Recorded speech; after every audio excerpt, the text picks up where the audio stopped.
শুভ সকাল আমার ইউটিউব পরিবারের সকল সদস্যকে আমার নতুন একটি ব্লগে তোমাদের সবাইকে জানাই স্বাগত এবং অনেক অনেক ভালোবাসা জানিয়ে ব্লগটি শুরু করছি। তোমরা সবাই কেমন আছো? আশা করছি তোমরা সবাই অনেক অনেক ভালো আছো। তোমাদের আশীর্বাদ ও ভালোবাসায় আমিও খুব ভালো আছি। দেখো এখন সকাল, তাও দেখো কিভাবে রোদ উঠে পড়েছে, কারণ প্রচুর গরম দেবে বোঝাই যাচ্ছে। আর এখনই সকালেই এতটা গরম পড়ছে, মানে সারাদিনে যে কতটা গরম পড়বে সেটা বোঝাই যাচ্ছে।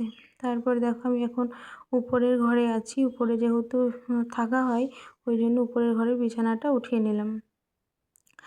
আর কি বলো তো, উপরের ঘরে বিছানাটা উঠিয়ে তারপরে বাকি যেসব কাজ থাকে সেগুলো সব হয়ে গেছে।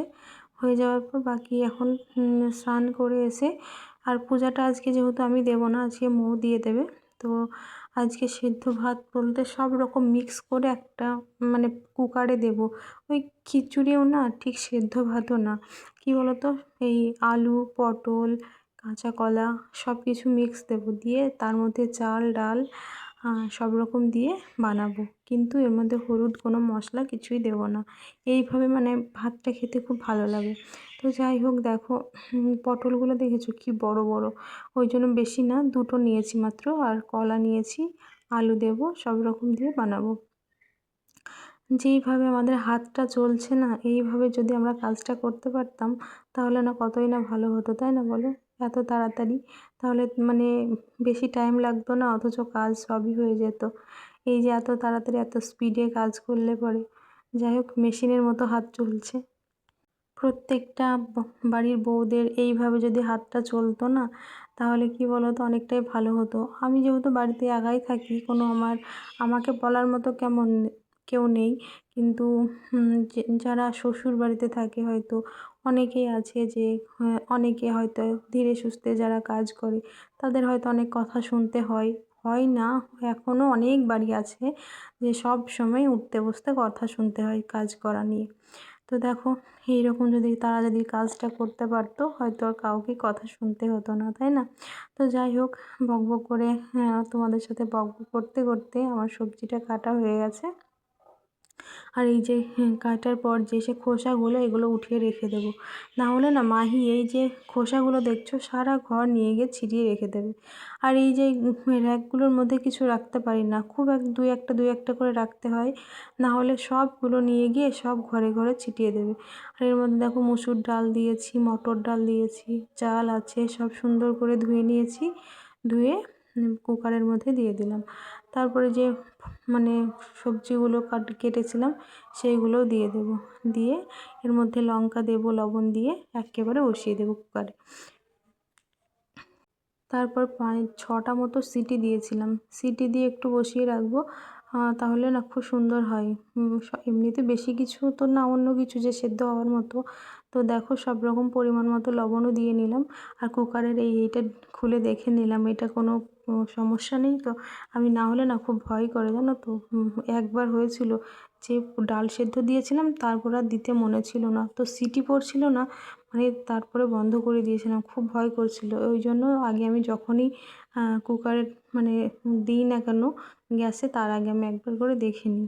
তারপর দেখো বসিয়ে দিলাম, আর এই সাইডে দুধ এসেছিলো, দুধটা জাল করে রেখে দিয়েছি। আর ডিম অমলেট বানাবো, তার জন্য দেখো পেঁয়াজ লঙ্কা সব কিছু কেটে রেডি করে রেখেছি, আর ডিমটা ফাটিয়ে এবার অমলেটটাও বানাবো। যেহেতু মোর বাবা ছিল না, কৃষ্ণনগর গেছিলো, আমি আর ভাবলাম খাবো, তারপরে ও চলে এসেছিলো, তারপরে আবার সবাই একসাথে খেয়েছিলাম। এই দেখো ডিমগুলো গুলিয়ে নিয়েছি, এইবার অমলেট বানাবো। ডিম অমলেট দিয়ে মানে ভাত খেতে আমার খুব ভালো লাগে, এমনি অন্য কিছু না হলে হবে, ডিম অমলেট ভাত আর ঘি এই দিয়ে না আমার খুব ভালো লাগে খেতে। আমার গরম ভাতের সাথে এটা হলে আর অন্য কিছুর দরকার করে না। তো দেখো তোমাদের সাথে কথা বলতে বলতে এই দেখো ডিমটাও ভাজা হয়ে গেছে। আর আজকে না ডিমে পেঁয়াজটা একটু কম দিয়েছি, বেশি পেঁয়াজ দিলে না ভালো লাগে না। সেই দিনকে একদিন মানে ওই যে ডিমের ভুজিয়া করলে বেশি করে পেঁয়াজ দিলে খেতে ভালো লাগে, কিন্তু ডিম অমলেটে বেশি পেঁয়াজ দিলে অতটা খেতে ভালো লাগে না। এই দেখো এই ডিম অমলেটটাও করে নিয়েছি। তারপরে যে ভাতটা বানিয়ে রেখে দিয়েছিলাম ওইটা এবার কুকারটা এখন আশা করি ঠান্ডা হয়ে গেছে। ঠান্ডা হয়ে যাওয়ার পর আমি এবার এটা খুলে নিচ্ছি। দেখো কলা দেওয়া আছে যেহেতু একটু সামান্য কালো কালো দেখাচ্ছে, কিন্তু খেতে খুব টেস্টি হয়েছিল। তার মধ্যে 3-4 চামচ মতো ঘি দিয়ে দিয়েছিলাম। ঘি দিলে না আরও বেশি সুন্দর লাগে। এই দেখো খুব সুন্দর হয়েছিল খেতে। এই একটু গুলিয়ে নিলাম। তো যাই হোক, আজকে তো এই খাবো।